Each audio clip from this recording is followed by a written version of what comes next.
Hello neighbors. Hi neighbors, welcome back to another video of Cooking with Neighbors. It is I, Jerry Ellen, and today we're going to make chicken stuffing pie, okay? So what I want to do, what I did, Marianne is at my feet. Okay, so what I did, excuse me, is lightly greased a pie plate. This is a 9-inch pie plate. I have 2 cups of cooked chicken. So like 2 chicken breasts and a half to 2 chicken breasts give you 2 cups of cooked chopped chicken. I poached it in some chicken broth to make it nice and flavorful. So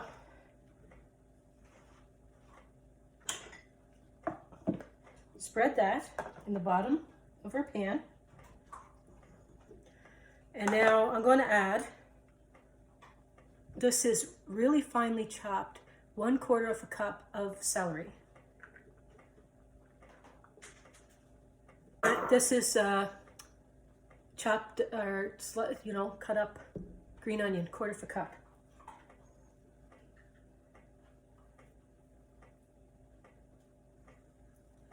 This I have here seasoned croutons. They're just little ones, and they're a garlic and onion I'm using, and they're a little salty, but you're gonna put them in.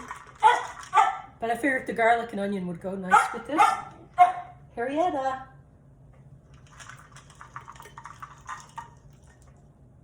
What else do I want to do? Salt and pepper to taste. Like if you taste your croutons, they're not very salty, and you want to add some more salt, go for it. Just gonna add a sprinkle of pepper.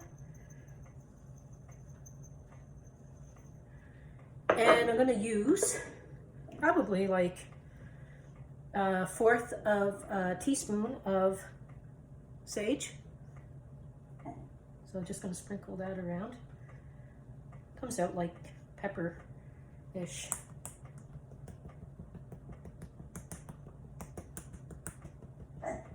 Okay, and I'm going to put the same amount in thyme. Like 1/4 of a teaspoon. Okay, that came out quicker. The next part. Now, I sprinkled my sage and thyme in there. You can do it, oven's preheated. You can do it when we add the mixture here, but you don't have to.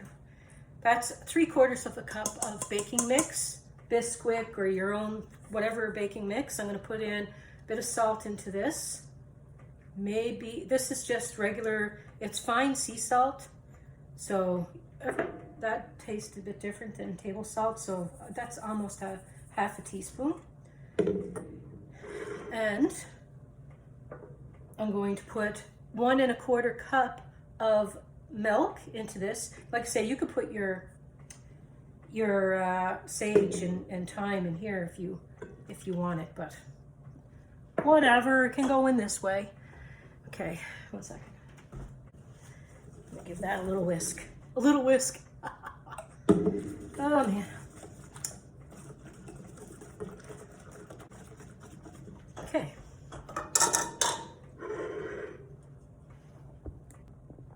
I'm going to pour this mixture.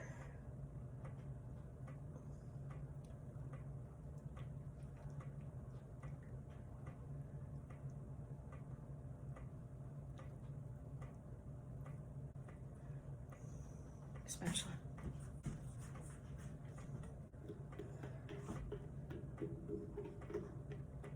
And my oven is all preheated to 350. I'm going to pop that in the oven. Be right back. Okay neighbors, so 35 minutes in the oven and it's done.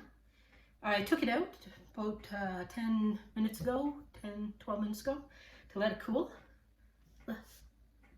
Ooh. See if I do a thumbnail like this. Ooh. Now, I made a quiche earlier, and I didn't let it set before I cut it because it smelled amazing. And this smells amazing. It's very hard for me. I'm going to do a tasty poo. And I know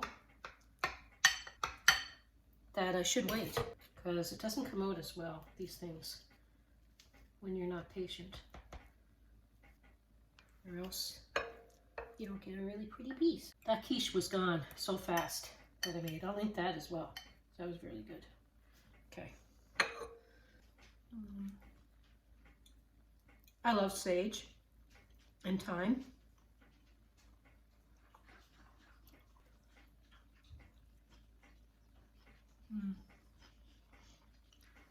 Now, dice the celery really small because there's a slight, it's not soft, but it's not crunchy. So you can saute that if you want it, if you don't like any kind of crunch in your celery. And the chicken is not dry when you poach it. And what I did is I poached the chicken in chicken broth, like made from the chicken powder. And then I let it sit in that broth, you know, even after I chopped it, until it was ready to go in here. And I strained it. And it keeps the chicken breast from drying out. Anywho, peace, love, God bless. Keep a good heart, everyone. Please come back again. Bye.